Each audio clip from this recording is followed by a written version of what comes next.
Majestic jewellers. Kottakkal Rajas school റോഡിൽ 12 kilo കഞ്ചാവുമായി യുവാവും ബംഗാൾ സ്വദേശിനിയായ യുവതിയും പിടിയിലായി. നിലമ്പൂർ സ്വദേശി സൽമാൻ, കൊൽക്കത്ത സ്വദേശിനി ഡോളി എന്നിവരാണ് പിടിയിലായത്. 2 വർഷം മുമ്പ് നിലമ്പൂരിൽ നിന്ന് 182 കിലോ കഞ്ചാവ് പിടികൂടിയ കേസിലും സൽമാൻ പ്രതിയാണ്. സൽമാൻ കൂടി പിടിയിലായതോടെ ഈ കേസിലെ മുഴുവൻ പ്രതികളും പിടിയിലായി. കോട്ടക്കൽ രാജാസ് സ്കൂൾ റോഡിൽ വാട്ടർ ടാങ്കിന് സമീപത്ത് നിന്ന് ബുധനാഴ്ച രാവിലെയാണ് യുവാവും യുവതിയും കഞ്ചാവുമായി പിടിയിലായത്. കൂറ്റമ്പാറ സ്വദേശി കല്ലായി അബ്ദുൽ സൽമാനെയാണ് കോട്ടക്കൽ പോലീസ് അറസ്റ്റ് ചെയ്തത്. കൊൽക്കത്ത സ്വദേശിനി ഡോളിയെയും സൽമാനൊപ്പം പോലീസ് പിടികൂടി. 12 കിലോ കഞ്ചാവുമായാണ് ഇരുവരെയും പോലീസ് അറസ്റ്റ് ചെയ്തത്. പ്രതികളെ പിടികൂടിയ പ്രദേശം കഞ്ചാവ് വിൽപ്പനക്കാരുടെ കേന്ദ്രമാണെന്ന് പോലീസ് അറിയിച്ചു. ഇവിടെയുള്ള ചെറുകിട കഞ്ചാവ് വിൽപ്പനക്കാർക്ക് വിതരണം ചെയ്യാൻ എത്തിച്ചപ്പോഴാണ് പിടിയിലായതെന്നാണ് പോലീസ് പറയുന്നത്.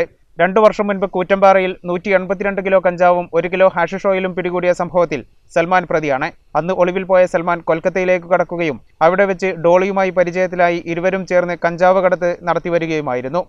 2021 സെപ്റ്റംബർ 10-ാം തീയതിയാണ് നിലമ്പൂർ കൂറ്റമ്പാറയിൽ വെച്ച് 182 കിലോ കഞ്ചാവും 1 കിലോ ഹാഷിഷ് ഓയിലും പിടികൂടിയത്.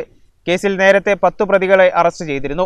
ഒളിവിലായിരുന്ന സൽമാൻ കൂടി പിടിയിലായതോടെ കേസിലെ 11 പ്രതികളും പിടിയിലായി. കോട്ടക്കൽ പോലീസ് അറസ്റ്റ് ചെയ്ത സൽമാന്റെ arrest excise crime branch circle inspector LR Baiju രേഖപ്പെടുത്തി. ഇതുവരെ കേസിൽ സംഭവസ്ഥലത്ത് വെച്ച് 4 പേരെയും അന്വേഷണത്തിൽ 7 പേരെയുമാണ് എക്സൈസ് അറസ്റ്റ് ചെയ്തത്.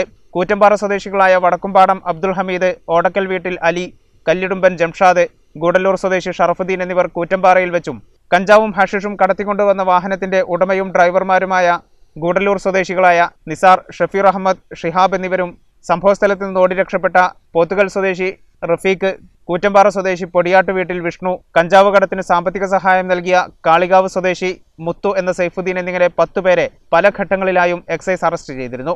ഈ സമയങ്ങളിലൊന്നും ഇന്ത്യയുടെ പല ഭാഗങ്ങളിലായി ഒളിവിൽ കഴിഞ്ഞിരുന്ന സൽമാനെ അറസ്റ്റ് ചെയ്യാൻ സാധിച്ചിരുന്നില്ല.